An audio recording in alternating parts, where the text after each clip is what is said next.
So stand for a moment of quiet reflection or prayer as you wish. As we are about to take counsel together on matters concerning this county, we should seek to faithfully discharge our duties of office in both our debate and in our decisions and promote the health, safety and well-being of those we serve. Thank you.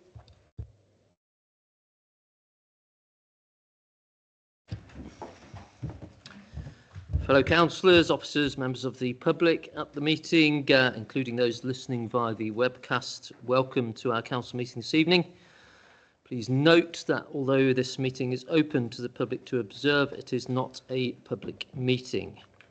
I'd like to start by paying tribute to the former mayor of Oakham, Mr. Alf Dewis, who passed away recently, and as well as being a long-serving town councillor, Alf was a dedicated member of the Oakham branch of the Royal British Legion, and I'm sure I speak on behalf of all members in sending our condolences to his family, friends and all those who knew him.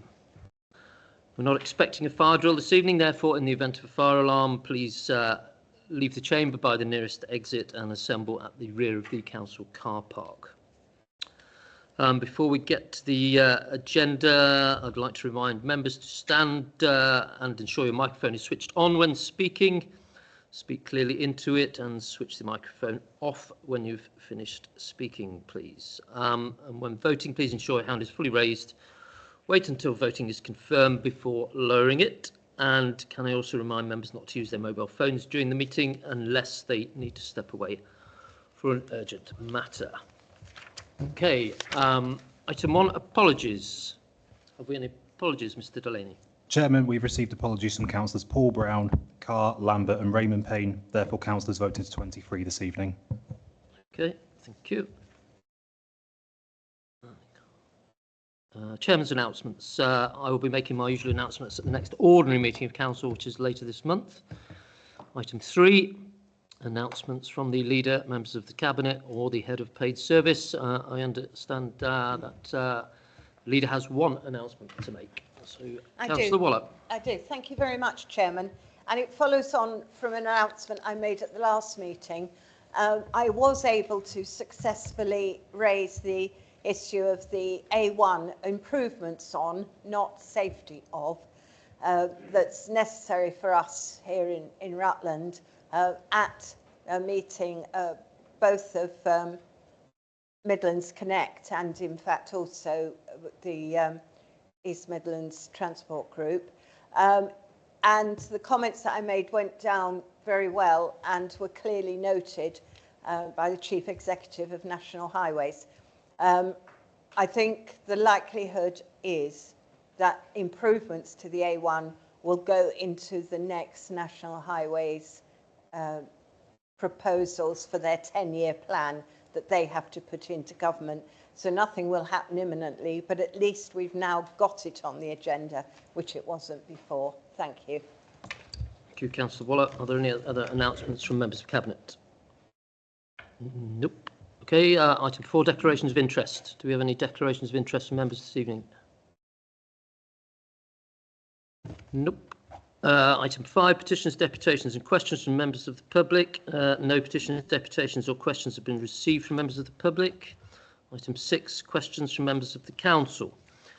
6 questions have been received from members and these will be taken in the order in which they were received. After each response, there'll be an opportunity for the member to ask a supplementary question which must arise from the original question or from the answer. Okay, first is Councillor Karen Payne. Can you ask your question to the leader, please? Thank you, Chair. Many residents in the east of the county have PE postcodes, gravitate towards Lincolnshire for shopping, health and leisure facilities, hence see a natural alignment with South Kesteven and Lincolnshire. Therefore, will be disappointed not to see an option in this area tabled tonight.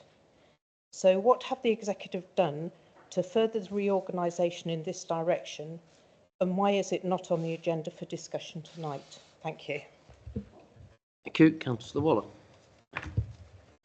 Can I start by thanking Councillor Payne for her question and reassure her that as a resident of a village to the east of Rutland, I have every sympathy with residents in the east who gravitate towards South Kesteven and Lincolnshire. Rutland County Council has close association with Lincolnshire, having been part of the Greater Lincolnshire Local Enterprise Partnership for a number of years, and currently is a member of the Lincolnshire and Rutland Local Visitor Economic Partnership. However, I would draw her attention to the papers for Special Counsel on 11th of February this year, which included a letter from Jim McMahon, Minister of State, requesting RCC, along with leaders of Leicestershire County Council, Leicester City Council, and Leicestershire District Councils to work together to develop reorganisation proposals. A similar letter was sent to Lincolnshire District Councils, Lincolnshire County Council, North Lincolnshire Unitary Council, and North East Lincolnshire Unitary Council, asking those councils for reorganisation proposals, but Rutland was not included.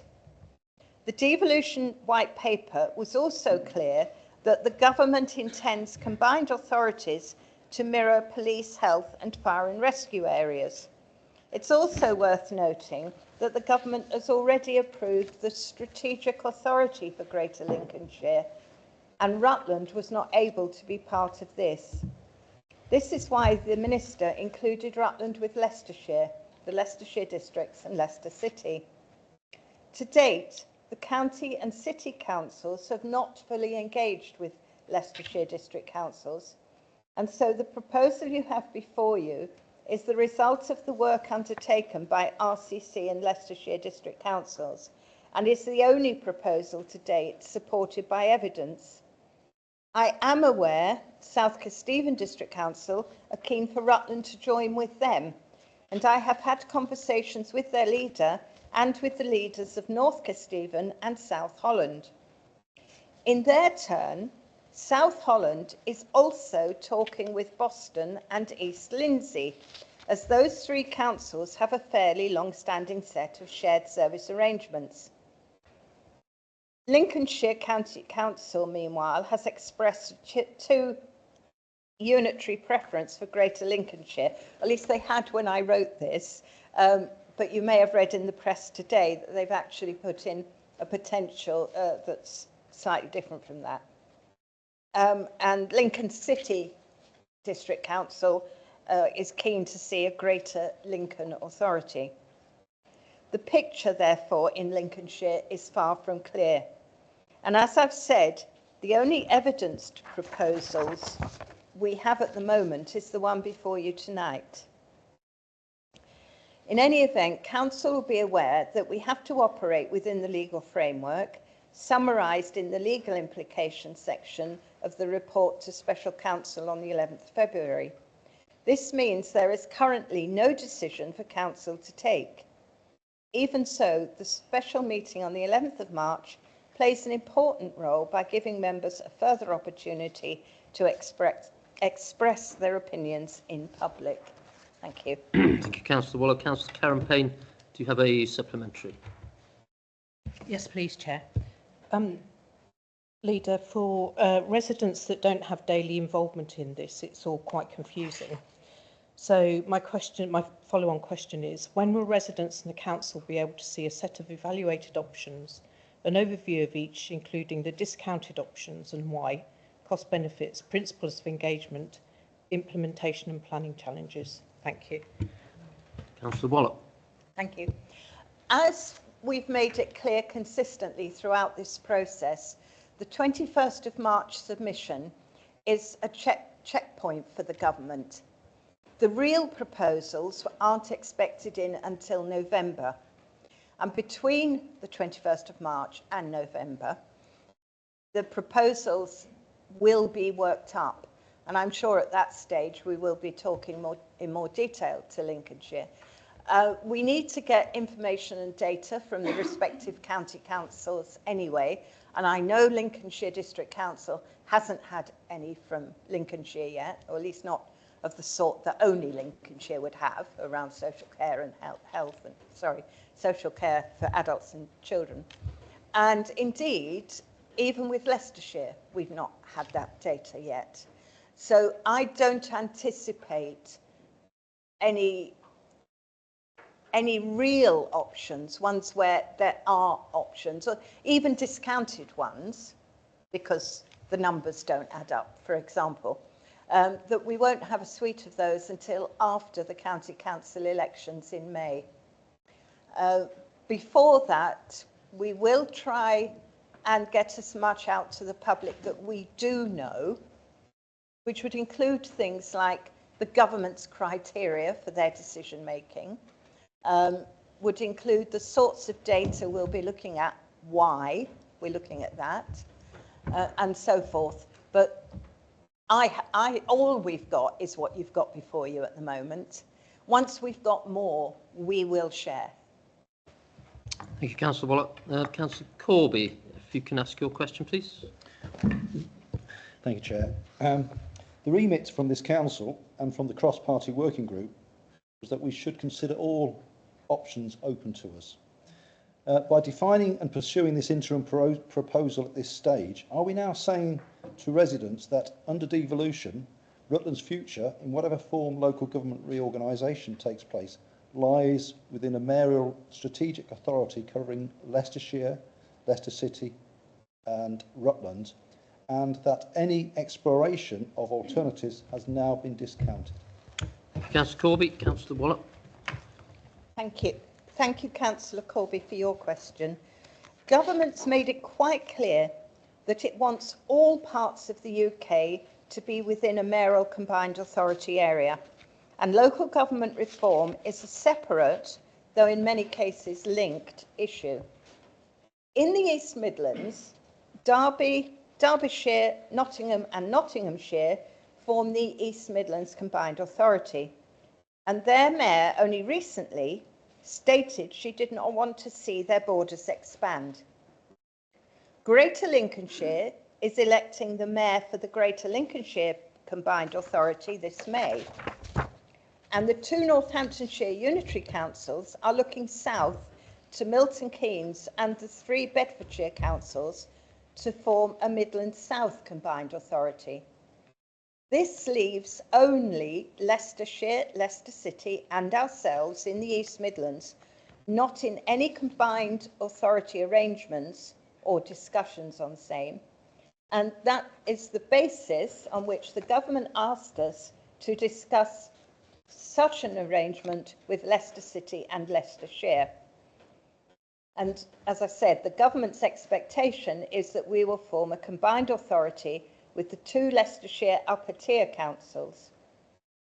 It's worth noting that each of my predecessors had discussions with Leicester City and Leicestershire about forming a combined authority covering LLR, as did I under the last government. But none of these discussions came to anything, and I repeat that, none of them, neither those that my predecessors had nor I at this stage. If that position remains after our current round of discussion and negotiation, we will need to reconsider our position. And in that instance, we would need to apply to an existing mayoral combined authority or stay outside a mayoral combined authority for as long as the government would allow us. But if we were to do that, we would lose out on funding for economic development and transport that the mayors receive. Thank you. Thank you, Councillor Wallop. Councillor Corby, do you have a supplementary? Yes, Chair, if I may. Thank you, Leader. You probably answered most of the question with the Councillor Payne's supplementary. But just add to that then, if we were to look at government reorganisation with Lincolnshire or a separate county, you're telling us that we would either have to bring that into Leicestershire or to Lincolnshire, either or, if that type of local government reorganisation was decided that might be the right move. Councillor Wallop. Thank you. I'm not in a position to predict what the Secretary of State is going to decide on all of this at the end of the day. But if I were to hazard a guess, and that's all it is, My assumption would be that as for government, it's the combined authority that's important. They would not break up Lincolnshire Combined Authority, and that if the Secretary of State decided that we were going to be part of a Lincolnshire setup, the government would have to write that into the statutory instrument that would include us as part of this new organisation within Lincolnshire. So I don't think we would have any choice. Now, having said that, it won't be an easy process anyway, because they've also made it very clear that they want combined authorities to be conterminous with health authorities, with police authorities, and with fire and rescue authorities.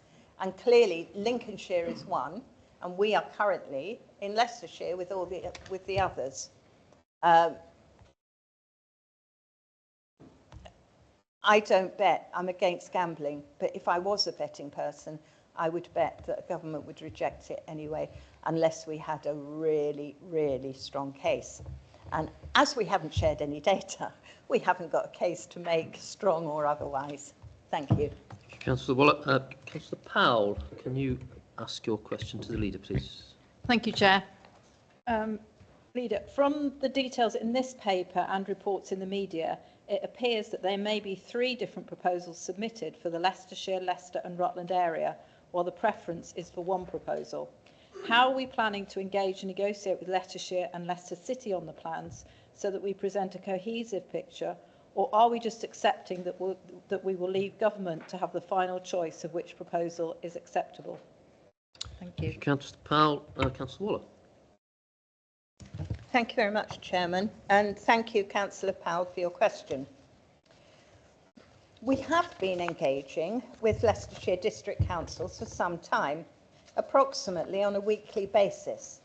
But, though invited, Leicestershire County Council and Leicester City Council have declined to attend those meetings. Last Thursday, Leicestershire County Council called a meeting which was attended by ourselves, Leicestershire's districts and the city. At that meeting, all present agreed to continue discussions on a combined mayoral authority based on LLR, but all agreed this was contingent on an agreement on local government reorganisation. The county confirmed they were submitting a proposal for reorganisation of the county and its districts into a single unitary council covering the geography of Leicestershire County Council, i.e. without Rutland. The city confirmed it would be putting in a proposal that expanded the city borders, but did not give any indication what form this would take. Neither the city nor the county were prepared to negotiate, and neither will change its stance at this stage. Both made it clear that once the county elections were over, they were prepared to meet with the district councils and ourselves again, although the county council questioned whether this would be useful, as they stated they would never be prepared to accept a solution which divided Leicestershire in two. Of course, the results of the May elections in the county may lead to a change of view and a preparedness to analyse the evidence together. At this stage, we do not know what might be submitted in November by any of us, and it will be the November submission or submissions on which the Secretary of State makes her decision. Councillor Waller. Councillor Powell, do you have a supplementary? Yes, please, Chair. Thank you for that very comprehensive explanation of the current position.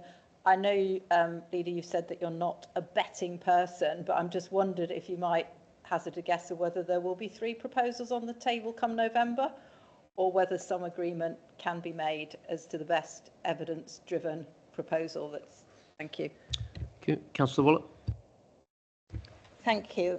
All of you and our residents have been very clear with me that no one will accept Rutland becoming part of a one Leicestershire unitary authority. And I have been very clear on that in any discussions I've had with the districts or with Leicestershire County Council. If Leicestershire County Council is continuing with their view that it must be a one Leicestershire and continue not to include us, I think it would be quite difficult for the Secretary of State to approve that, unless the Secretary of State chose to take Rutland out of the equation as far as the combined authority is concerned, because clearly it would be very imbalanced with a one unitary of 800,000 plus people, which is what Leicestershire would be, another of between 350 and 400,000, which is what the city would be, and 40,000. So I suspect at the end of the day, I don't know, they may, the county is likely to stick to their one county but add Rutland in, and clearly we're not going to accept that. So there will be 2 bids going in, but not 3, because I think we will be able to come to some accommodation with Sir Peter Soulsby, because we all understand that something has to be done about the city. Councillor Wallach. Councillor Clifton, can you ask your question to the leader, please? Thank you very much, Mr. Chairman. What discussions has the leader of the council or any other member of the cabinet had with Peterborough Council, Cambridgeshire County Council and the Cambridgeshire District Councils on local government reform or the proposed new mayoral authorities since July 2024? Councillor Clifton. Councillor Wallach. Thank you, Chairman. Thank you for your question, Councillor Clifton. Neither I, members of the Cabinet, nor officers of this council have had discussions with the Mayor of Cambridgeshire and the Mayor of Cambridgeshire and Peterborough Combined Mayoral Authority on this matter. So we've not talked to the Mayor, who is responsible for the area. There were early conversations with some Cambridgeshire councils, and I reached out to Peterborough City Council regarding local government reform and its implications for the mayoral combined authority. These have not been progressed, as Greater Cambridgeshire Mayoral Combined Authority already exists, so there could be no discussions about forming a combined authority with them, independently of options for local government reorganisation, and they have not shown any interest in having those with us. Thank you. Thank you, Councillor Wallach. Councillor Clifton, do you have a supplementary? Thank you very much, Mr. Chairman. I thank the leader of the council for that reply. Although this was briefly alluded to in our own briefing before this council, members would otherwise have no knowledge of this information. And could I please ask the leader that in future she would keep members fully informed of her engagement in the manner described, please? Thank you, Councillor Wallach. The discussions I had that I alluded to were some while ago, and I did inform the members of the cross-party working group on devolution. This was before the white paper was ever published. I did say that I'd had a very brief discussion. When I say brief, I'm talking 2 or 3 minutes, no more than that. In light of that, I did contact the leader in Peterborough, and as I said, nothing came of that. I have lots of discussions with lots of people, most of which come to nothing. And as this came to nothing, it didn't seem particularly worthwhile. I mean, I've had conversations with all sorts of leaders up and down the country. If it had ever got to the point where we were going to actually explore whether it was feasible, then clearly that would have been a different matter, but we never got to that point. Thank you, Councillor Wallach. Now, Councillor Stevenson, can you ask your question to the leader, please? Thank you very much, Chair. Leicester, Leicestershire and Rutland would continue to be served by 3 social care authorities. Does this mean 3 social care authorities based on existing borders? Thank you, Chair. Councillor Stevenson. Councillor Wallach. Thank you, Chairman. I'd like to thank Councillor Stevenson for her questions. I believe in the question she's referring to the final bullet point in paragraph 2.5 of the papers before us tonight. Paragraph 2.5 is describing the benefits of the proposal being put forward by ourselves and Leicestershire District Councils as outlined in paragraph 2.1. This describes 2 new councils for Leicestershire and Rutland plus Leicester City, i.e. 3 councils in total and thus 3 social care authorities. Thank you. Councillor Waller, Councillor Stevenson, supplementary. Thank you very much, Chair. I assume then, given the answers to the other questions this evening, we will see the benefits for any other proposals as per in that paper. Councillor Waller. As I said earlier on tonight, when we have all the proposals that are possibilities, they will be in the public domain, both the advantages and disadvantages, and a full explanation of why some have been discounted. Thank you.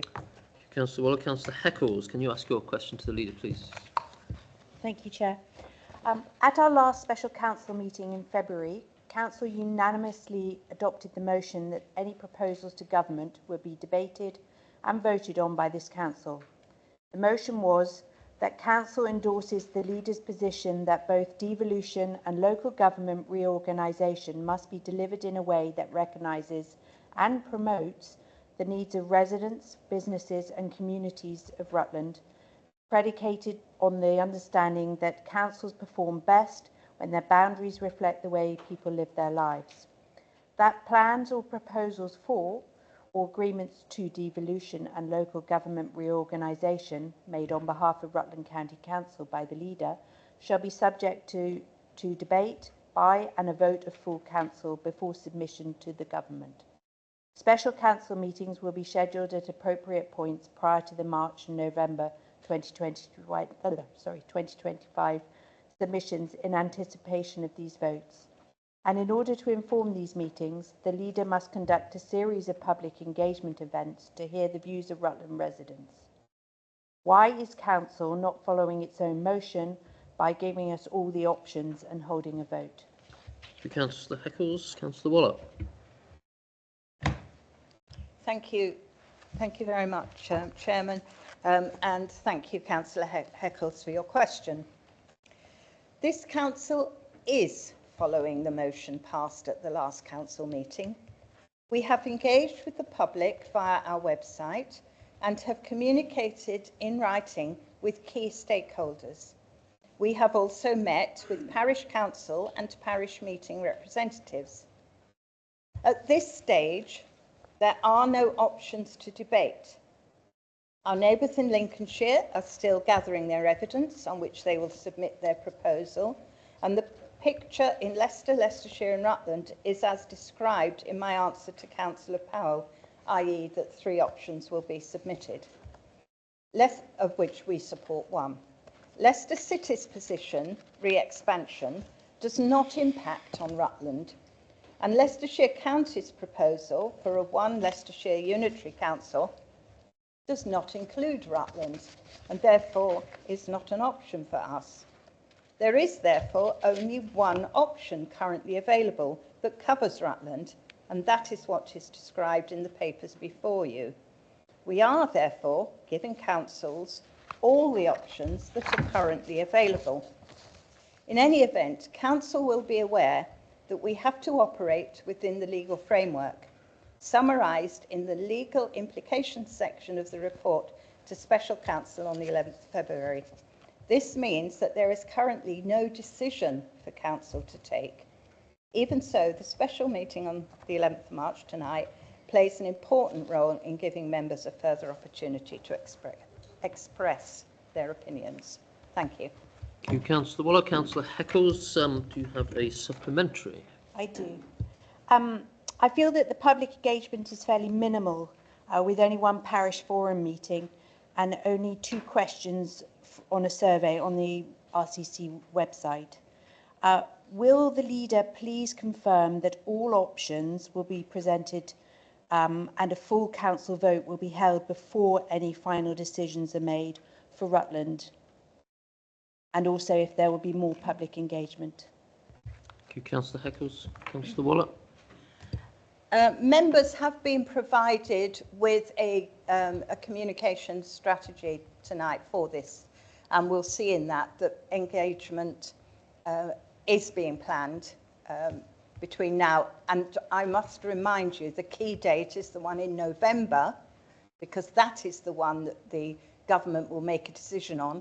All they are going to do after March is give us feedback that along the lines of, you might want to tell us more about X, or can you explain why? That's all they're going to do. So the key decision date is the November date. And we will be doing a full engagement on any and all options that are available. As far as giving council a debate, a vote, the council has no power, as I understand it, to take any vote because of the way the legislation is laid out. We will be advised at the time, at the next council meeting on this topic, by our monitoring officer, our Director of Legal Services. But that is currently the law as it stands. What we will be doing through our engagement is to see what the broad opinion is on whether we're going for the best possible. And it's not going to be the best, is it? Because there are so many people engaged in this. There's got to be compromise somewhere along the line if we're going to come to any sensible conclusion to this debate. So it's going to be the best possible, and I'm going to fight to get the best possible for the people of Rutland. Thank you, Councillor Waller.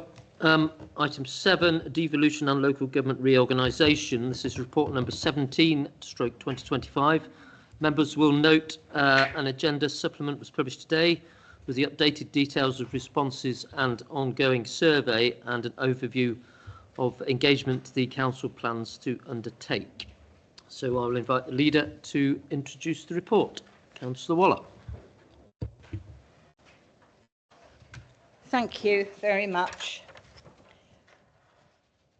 I am sure that, like me, none of you want to be here tonight. None of you want to be debating where we go on local government reorganisation or devolution because somebody in Whitehall's told us to. That's not to say that we wouldn't look to join a mayoral authority or form a mayoral authority in our own good time in a way that suited us at some point. It's not to say that at some point in the future, leaders in Rutland County Council might not reach out to neighbouring authorities to grow. Who's to say? It's the fact that we are being forced to, I think you'd all agree with me, it's not where we would choose to be. However, we are where we are. The devolution white paper was published.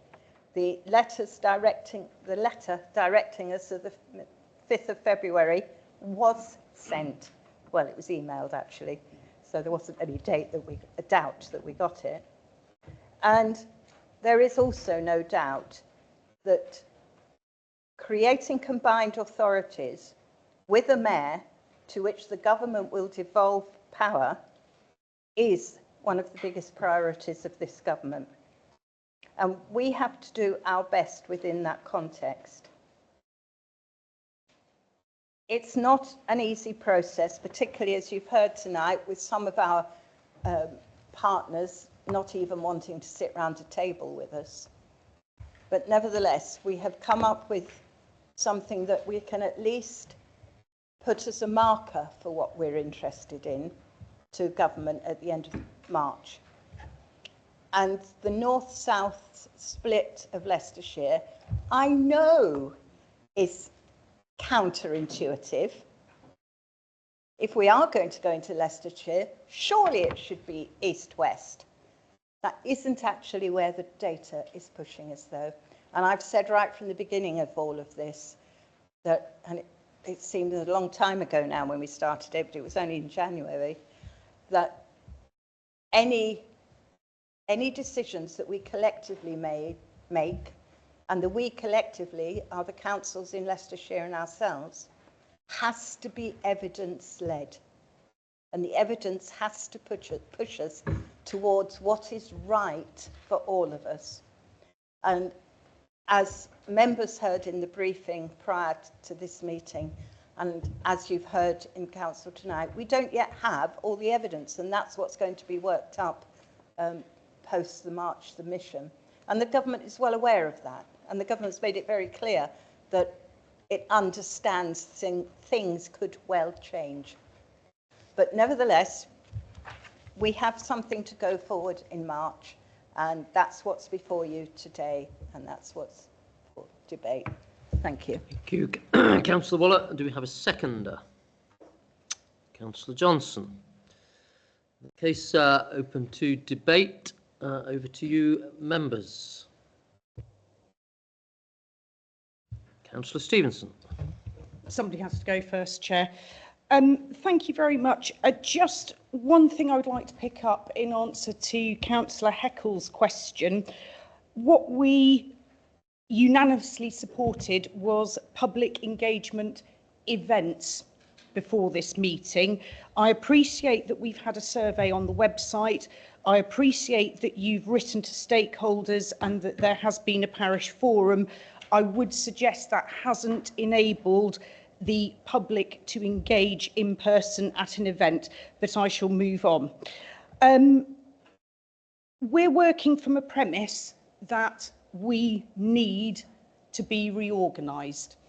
That need appears to be dictated by the government, and the leader is absolutely right. What can one do when there is a government telling you that you will?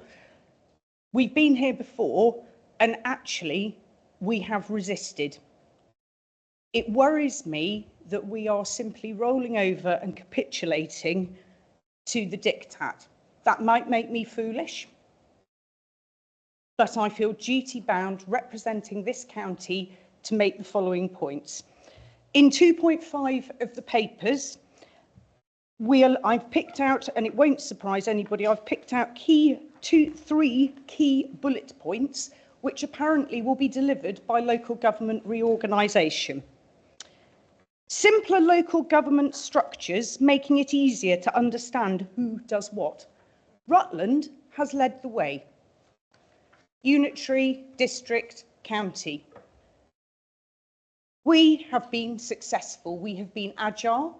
We've had the freedom to co-design services and work cross-border. We are #1 in the country for adult social care.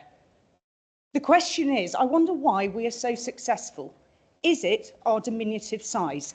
Interestingly, Professor Colin Copus, and I do apologise to him if I have mispronounced his surname on the LGA website, there is a lack of independent and empirical research that has been conducted that shows that the merging of a number of councils into larger geographical entities with larger and more dispersed populations result in economies of scale and cost reductions.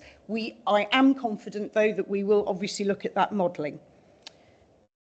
Next point, councils that are more local, accessible and accountable.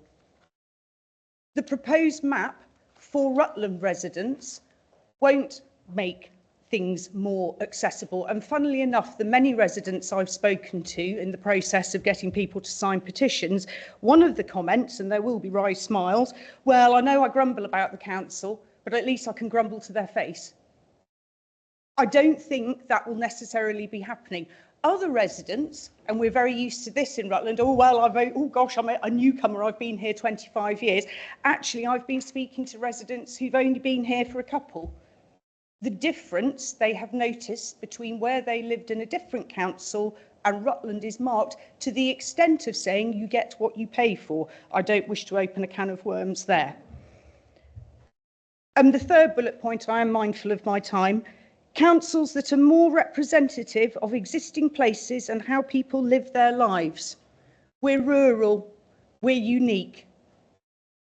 And actually, I would like to see us fight for that. I appreciate there needs to be cooperation. I provide constructive challenge. And the last point that I will make, it is around our ceremonial status, 1.4. Note that government will be responsible for making the necessary legislative arrangements to preserve Rutland's ceremonial arrangements, including its Lord Lieutenant and High Sheriff. Currently, we run a campaign with a petition for our Member of Parliament to hand in directly. They must be handwritten signatures, those are the rules. That means the hundreds of people in this county who have already signed have spoken loudly and very clearly. I would please ask that the leader would sign the petition and work together with the MP to protect our ceremonial status. And I would also urge the leader, please, I don't think we actually do need reorganisation. We work very well. We need it because we've been told to do it. I don't know at what point this county was born not to resist things. I'm here to resist. I'm here to challenge. Thank you, Chair. Thank you, Councillor Stevenson. Impeccable timing. Yes, 2 seconds to go.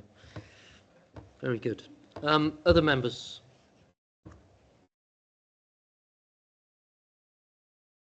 Councillor Wilby.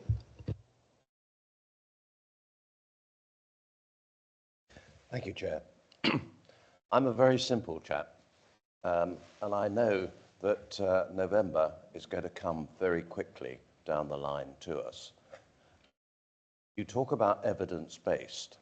I just hope in the time between now and our decision-making process, someone will take the time to actually start putting boxes and titles and people and some sort of mechanism that will show us in a clearer way how much better the new organisation is going to work and operate and save us money before we commit in November and then have to go through that and at the end of the day perhaps find that on a proper timed analysis that things are not so good as we thought.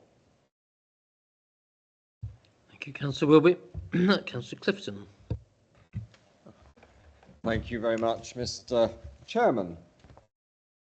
I would also like to say thank you for the briefing that we received earlier on.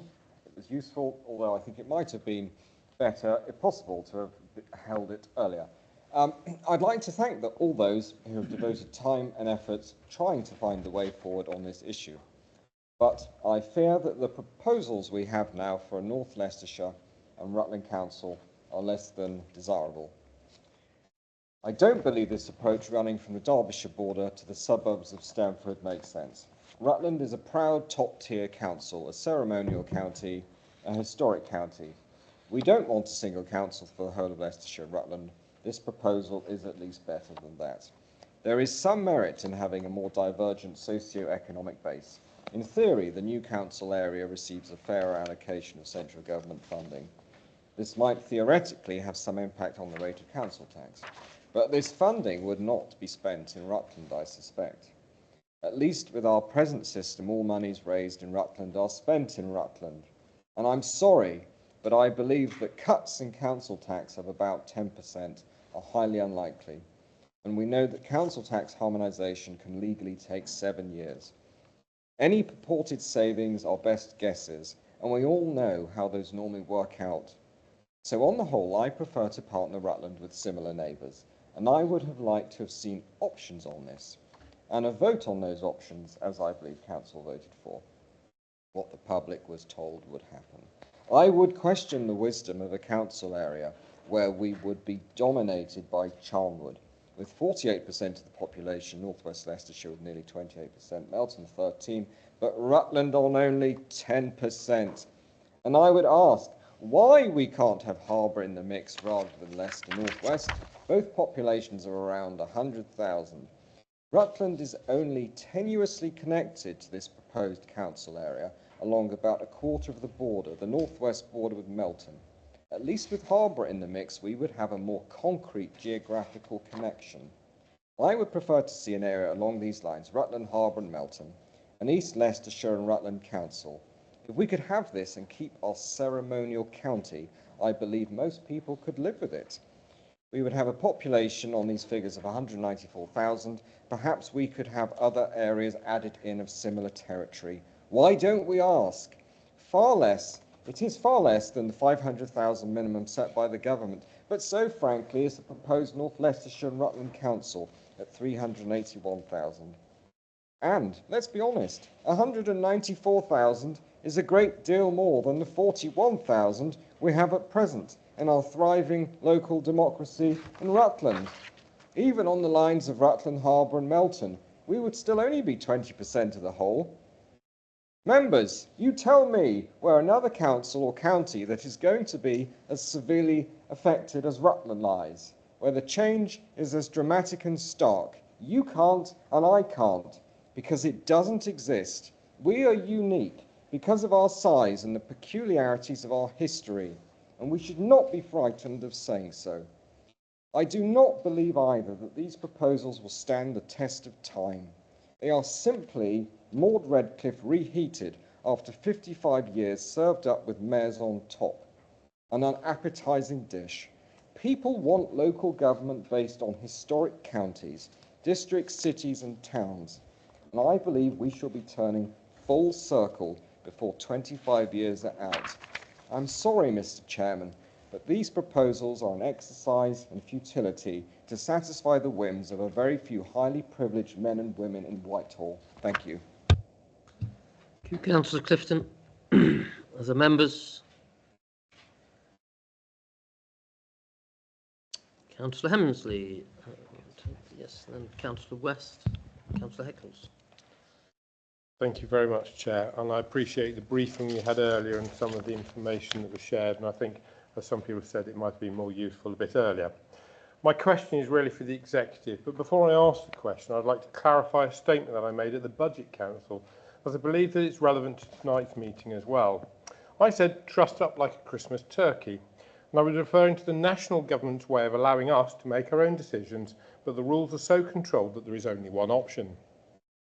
Tonight, first recommendation suggests that we should explore the 7 Leicestershire districts and borough councils with Rutland County Council. Trussed up like a Christmas turkey again. However, I have read the white paper and I believe that there is a real opportunity for exploring other versions, and it actually encourages putting forward alternatives.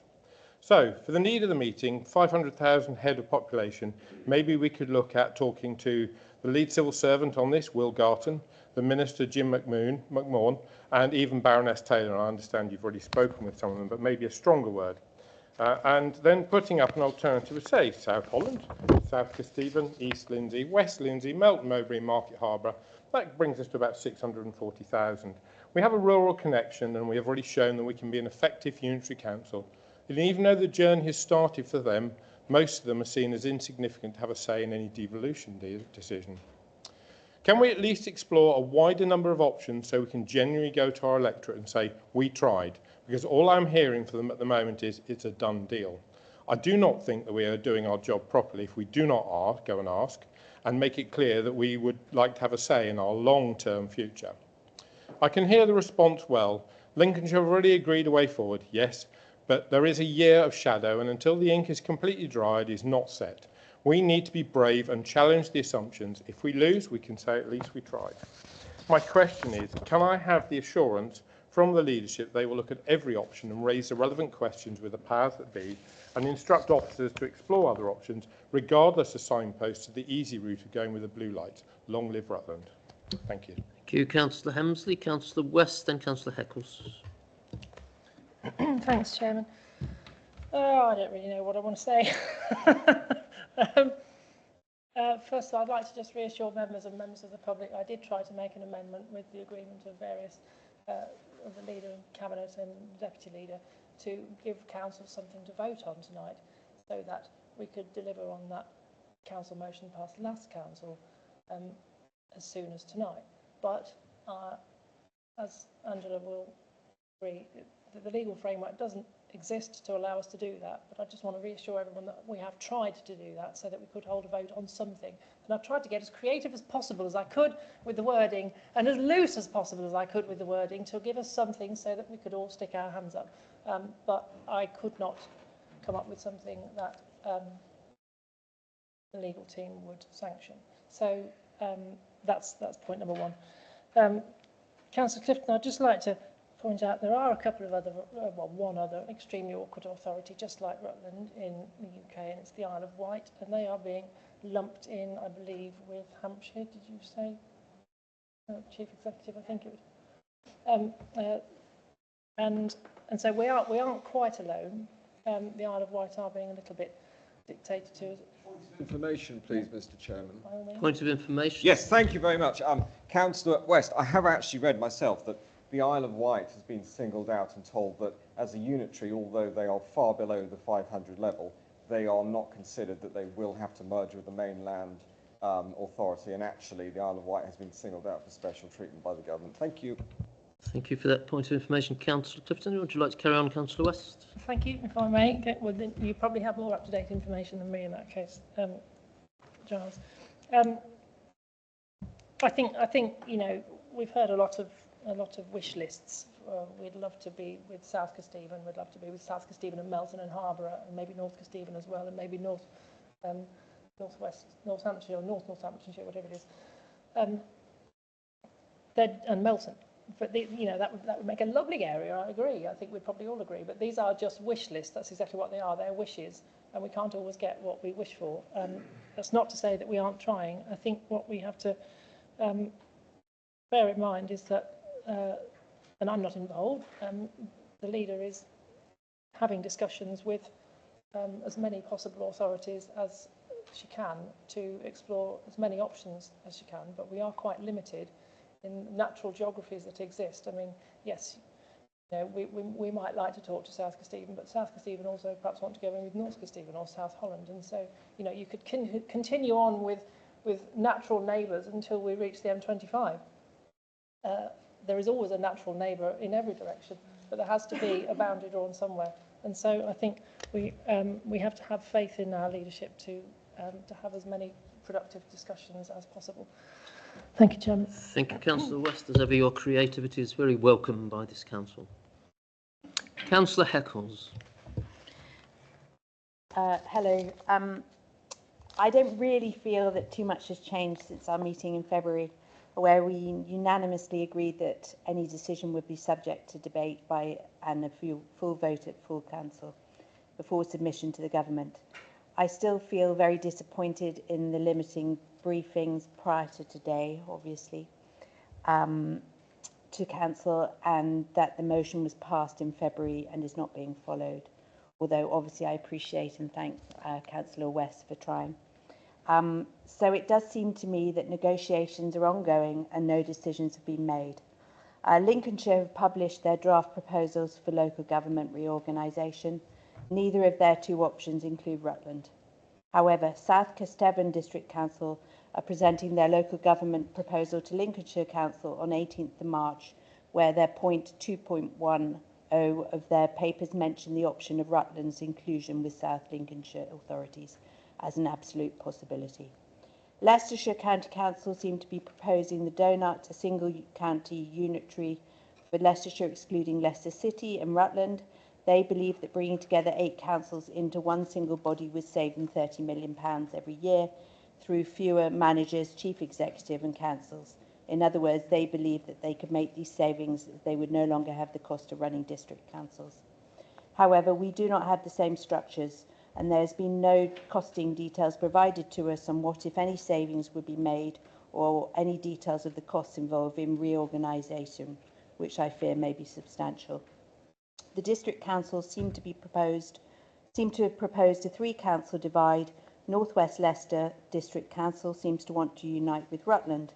Harborough District Council seems to want to be in a South Leicestershire Council. So it seems clear that even within Leicestershire, there is a disagreement between the district and the county council on what would work for Leicestershire.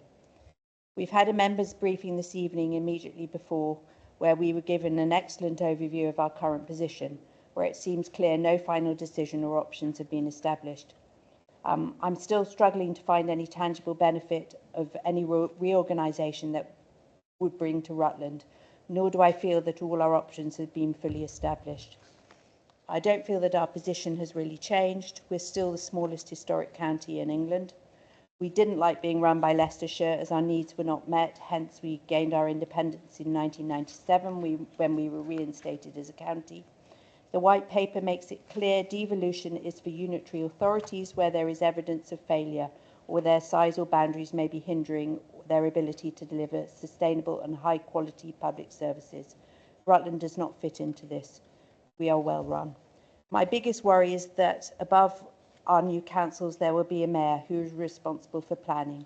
This presumably means that our local plan, which cost around 2.2 million, will soon be defunct, along with many other of our decisions that are being taken in Rutland. The White Paper that states all decisions will be on a case-by-case basis, so I once again would be happy to welcome the Minister to Rutland so we can understand our uniqueness. In conclusion, I'm disappointed in what has been presented today. Above all, Exton Ward do not wish to lose our identity, but it seems too early to give any reassurances that we will still be known on a map as Rutland. We have agreed to a vote and we are now just noting the position. This doesn't really seem very fair or democratic to our residents and goes against what's been unanimously agreed last month, although again I thank Councillor West. For me, I certainly wouldn't choose a carpet when I hadn't had at least 2 quotes, so I don't feel it's acceptable to have only one option on the table for Rutland. I'm very hopeful that you'll generate more options for us. If communication could please be improved, then people will be happier. No one likes to change, but information is really key. And for me, these decisions are about transparency and democracy. So thanks very much. Thank you, Councillor Heckles. Other members, Councillor Powell. Thank you, Chair. From what we've heard tonight, I'm picking up that the feeling from everyone in this chamber is that we're, including what the leader said, that we're being reluctantly forced down a route by these proposals and the White Paper. We have to be pragmatic about it, but what I was frankly rather disappointed in this paper, it seemed a bit lacklustre to me. We are a unitary authority. We have very good services. I think we connect well with our residents. It's not, there are we have lots of people who don't think we do a good job, but equally, I think we're close to our residents. We are a unitary in this mix. We may have small numbers, but we provide all those services of a unitary. We have to be pragmatic going down this route, but what I'd really like to see is a clearly set out what are the benefits for Rutland of any proposal that we're going with. I am disappointed. I accept the legal arguments against a vote, but I would have thought actually the leader would want endorsement from this council that we were fully in support of this interim proposal, however that was done, obviously legally. I would also like to allay some of the questions here which are being asked about, did we do this, the wish lists, a full account, which I have seen on other council papers. Lots of other councils across the country are in a similar position. Okay, they probably haven't got such a small unitary as we are, but there are similar debates going on all around. And looking at some of the other council papers, there is a full set out of, can we do this? Should we just stay by ourselves? Well, these are the reasons, yes, no, etc. And actually take, all residents with us on this. Having said all that, this is very internal looking, and what actually matters is really what these authorities, in whatever form they are, will provide to our residents here in Rutland.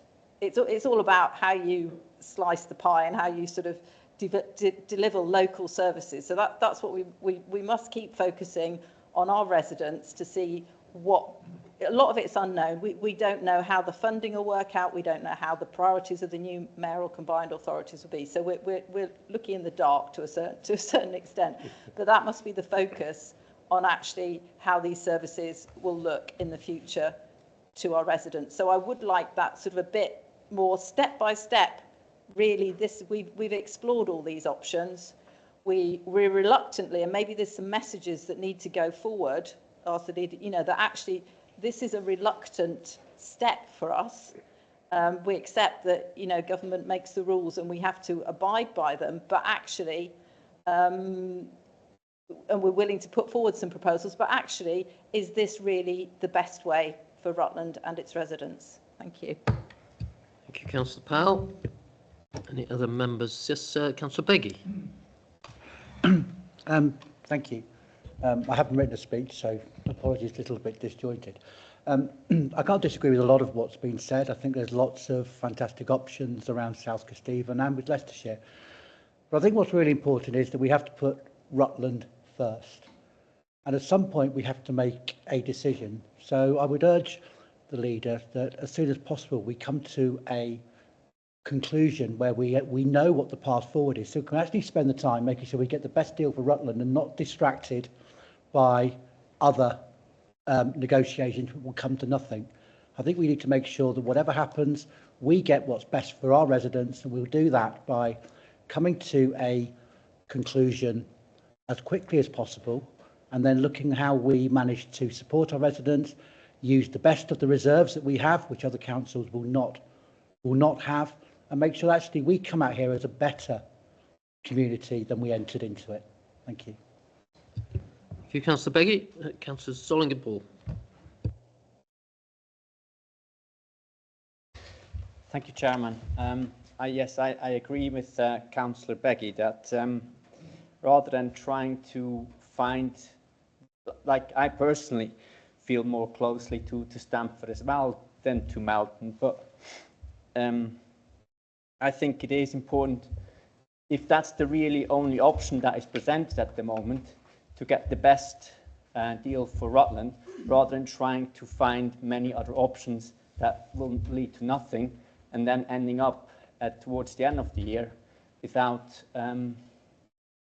having any options that are good for us. So I agree as well that we should, if this is the only option we have, try to now focus on how to get the best option for us out of that option. Thank you. Thank you, Councillor Solingen-Ball. Yes, Councillor Ross. Thank you, Chair. I find it difficult to identify with many of the issues that have been raised here this evening. We are at an early stage of a process that can identify options in addition to that of LLR, and that is recognised by government. Without us being part of a mayoral authority, we will not have access to economic development or transport funds, to name but two, as the leader of the council has already mentioned.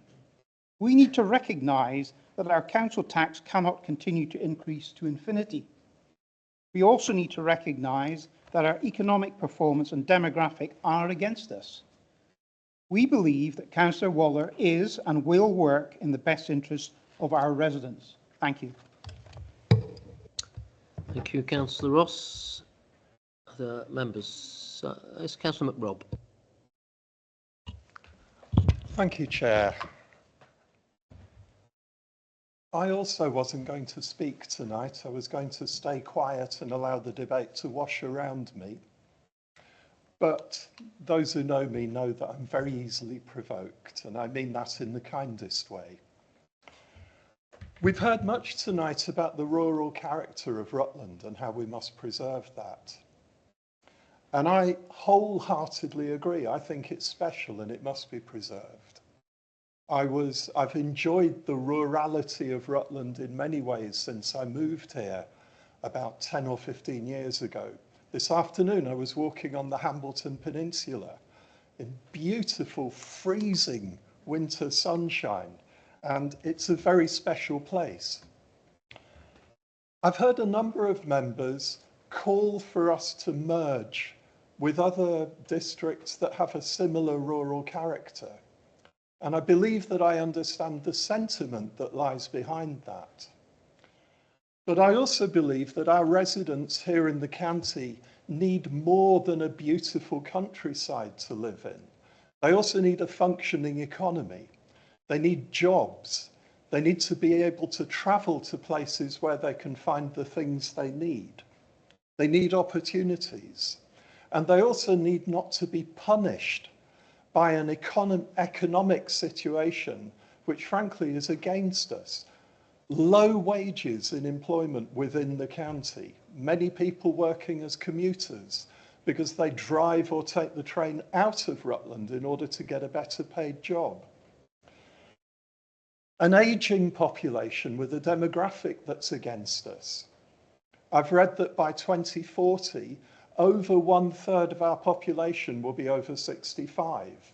And I wonder how our adult social care service will continue to function in the wonderful way that it does at the moment, faced with that demand when, as my colleague said just a moment ago, we already have punishing council tax. I don't believe that if we merge with other districts which may not precisely share our character, I don't believe that we will lose the beauty or the rurality or the specialness of Rutland, any more than the Charnwood outcrops and Bradgate Park are dragged down by being near to industrial towns and sites. They coexist. What we need is an answer that will best meet the needs of our residents, and the solution to that must be driven by real data. The kind of data that we members saw a glimpse of in the briefing that we attended before this council meeting. And I'm confident that we will see much more of that in the public domain as the next weeks and months unfold towards the decision in November.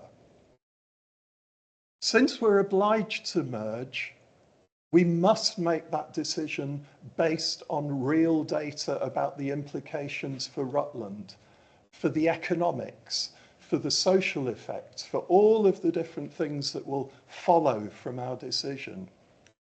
And I want to conclude by commending the leader on her commitment to, her insistence that this will be how we make the final decision. I think that's the right approach. Thank you, Councillor McRobb. Other members, Councillor Johnson. Thank you, Chair. I want to make two main points. Firstly, I love Rutland, but there's been a lot of wistful wishing comments and statements that we can resist.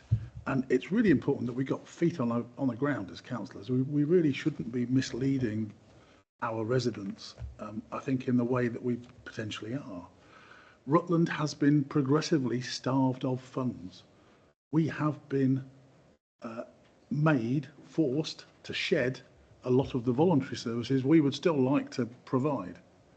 And why is that? Because there is an increasing focus on urban rather than rural, and money is just being withdrawn from us hand over foot by governments of all colours. And so it's really important to recognise here that we are rapidly moving as Rutland to a point where, although we're well run, I'm proud that we stay within our budget and we have the focus to do that. But in order to do it, we sacrifice an awful lot. In the conversations I've had with other districts across the country, because I've been involved in some of the conference calls, they're all complaining that if we accept this, we'll have to close one of our 4 leisure centres. We'll have to close one of our 3 swimming pools. All this sort of thing, and you hear them, and you realise that they've got way more facilities than we have, and why is that? Because they've been less starved of money. So I think we have to be really realistic about the fact that Rutland has been and is being progressively starved of money because of our demographics and our population. The second point I wanted to make is that I want to make it in support of the leader. In my view, if you want to have somebody representing residents in negotiations which are very complex and contain lots of conflicting information, then Councillor Waller is the person you want in that negotiation. I think of any of us, she is really capable of focusing, of making sure that she gets her point across.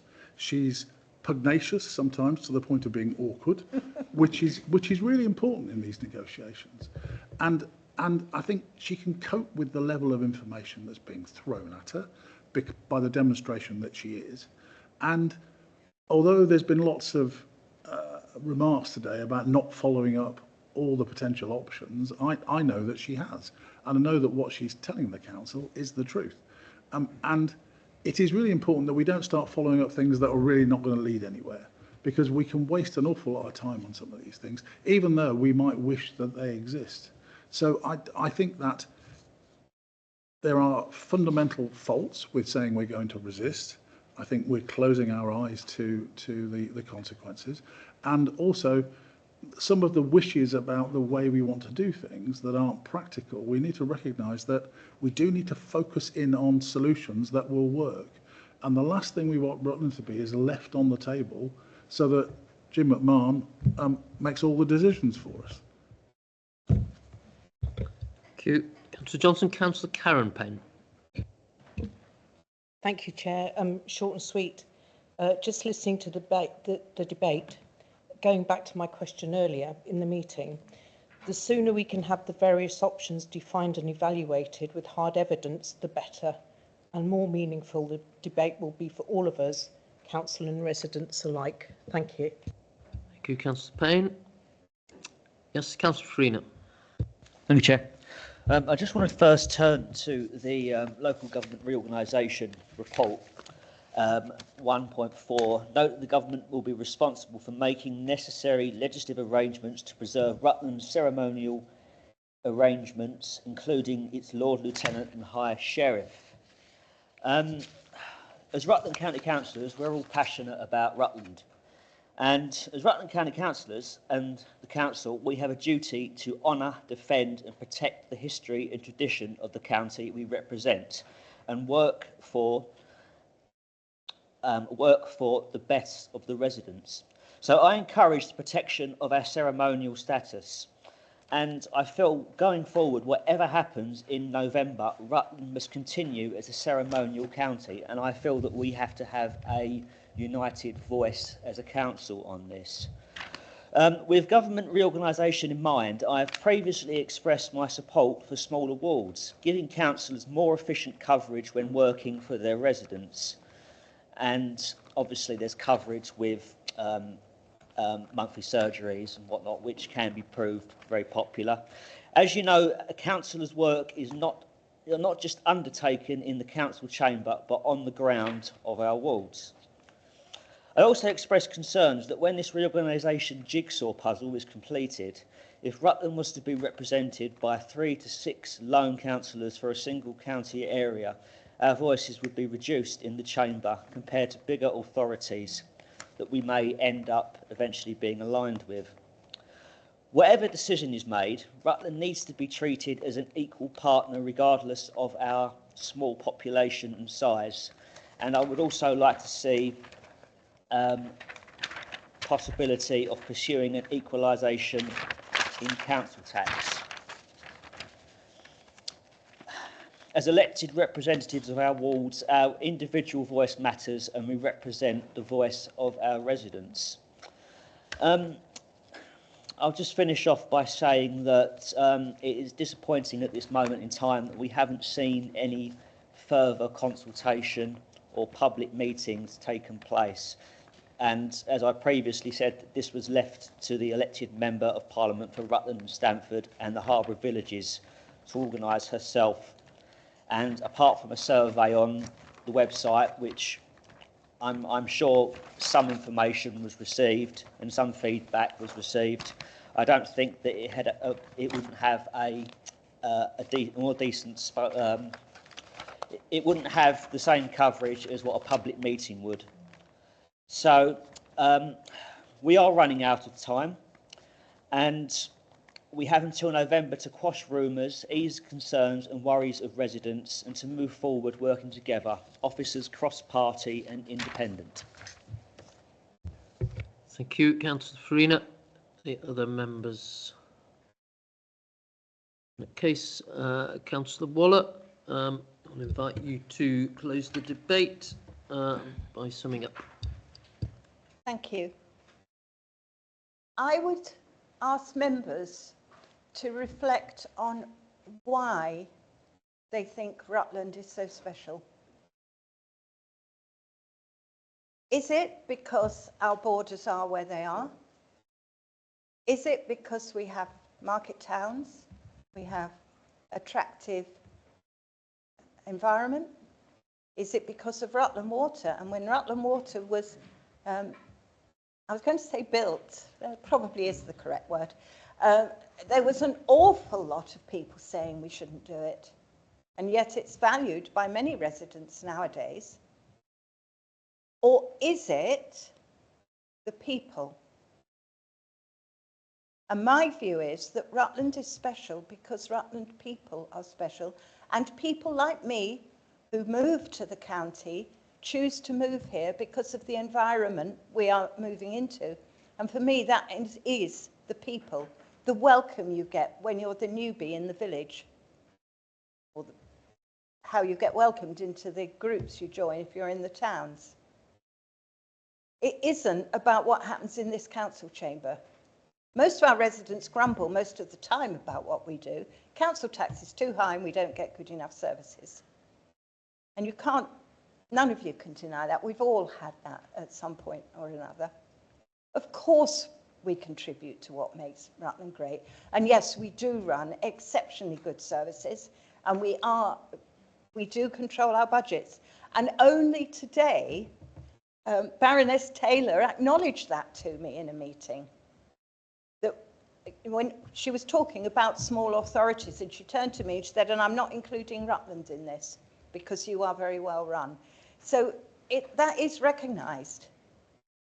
And I accept that when I read the white paper, I thought Rutland would be out of this whole business, not the devolution combined authority, but out of the reorganisation, because it talked about small and not very well run authorities.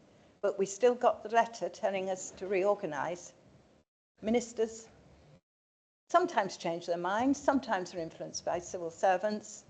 Who's to say? But we are where we are. Now, if I was sitting the other side of this table, I would be using every opportunity to make political capital out of this and to say the government has got it wrong and what are we doing to defend Rutland? But I'm not. I'm in the hot seat here, very much so, as our monitoring officer has made very clear to everybody. And I'm doing my very, very best with what is not a good situation, which is where I started off at the beginning of this evening, saying none of us wanted to be here in the first place. But if we have two choices, we sit down and say, not going to do it, and then a minister does it to us. And I'm not having that. I'm going to fight to my last breath to do what is best for the people of Rutland and to make whatever deal comes forward later on as the very, very best option in the circumstances. And as you've heard, Leicestershire County Council have already recognised that we are not prepared to be part of a Greater Leicestershire, which is why they left us out in the first place. And that's because I told them. And on the question of the civic issues, the Lord Lieutenancy and the Lord High Sheriff, yes, that is down to civil servants, but only today in my conversations with the Baroness and the senior civil servant in the room, they recognised that something has to be done to protect that within Rutland. Now, as of whenever it was, midday today, they hadn't got an answer. Not least because the senior civil servant was going into a meeting this afternoon to talk about these issues. And that is another issue that everybody needs to understand. This is happening at a rapid pace. And what you say today may be different tomorrow, which is why the briefing you all got before this meeting, we had late as possible to this meeting. And some of the things that you were told, we didn't know last week. And that has to be fed into this whole situation. When we have a clear picture of what the options are, yes, we will share them with the public. But there's no point in alarming people with something that might not exist in 24 hours' time. And I certainly wouldn't want to be alarmed in that situation. It's not where we want to be. We would like, as Councillor West said, to have a situation where we could all vote on this. We can't. It's what the law says. And sorry, folks, but I'm a law-abiding citizen. Thank you. Councillor Wallet, I did exercise my discretion there and allowed you to go slightly over your time. The motion is that Council A note that the interim plan to be submitted by the 7 Leicestershire District and Borough Councils and Rutland County Council by the 21st of March deadline is the emerging preferred model, and this will be subject to further work between the 21st of March 2025 and the deadline for submission of final proposals on the 28th of November 2025. B notes the indicative timeline for local government reorganisation and government consultation. C, note that the decision on local government reorganisation is a matter for the Secretary of State. And D, note that the government will be responsible for making the necessary legislative arrangements to preserve Rutland's ceremonial arrangements, including its Lord Lieutenant and High Sheriff. Therefore, those matters are duly noted. Item 8, the date of the next meeting is the Thursday, the 27th of March. And just to inform members, I have been in touch with Councillor Carr, who is recovering well from her stay in hospital, and I'm sure you'll all join me in wishing her well and looking forward to welcoming her back when she is fit enough. That concludes the business of this meeting. Thank you, members, and I declare the meeting closed at 2021.